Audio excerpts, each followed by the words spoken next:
పాకిస్తాన్ రాజధాని ఇస్లామాబాద్లోని ప్రధాన ప్రభుత్వ ఆసుపత్రుల్లో ఐసీయూ పడకల కొరత తీవ్ర రూపం దాల్చింది. నిత్యం ప్రాణాలతో పోరాడే రోగులు ఆసుపత్రుల చుట్టూ తిరుగుతున్నా బెడ్లు దొరకని దయనీయ పరిస్థితి నెలకొంది. వైద్య సిబ్బంది ఎంత ప్రయత్నించినా తక్షణ చికిత్స అందించలేని నిస్సహాయ స్థితిలో పడిపోయారు.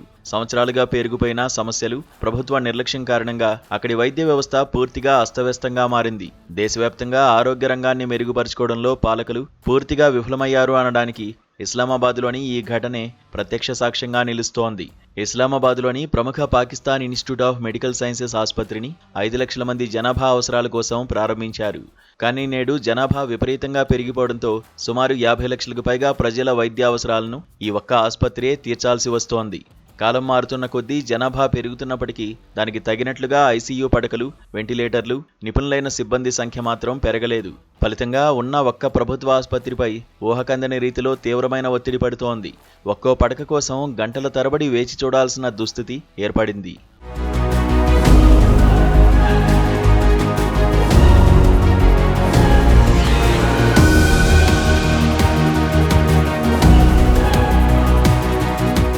ఆసుపత్రిలో 90కి పైగా వెంటిలేటర్లు ఉన్నప్పటికీ రోగులు ఎక్కువ రోజులు ఉండాల్సి రావడంతో అత్యవసర వేళల్లో అవి అందుబాటులో ఉండడం లేదు.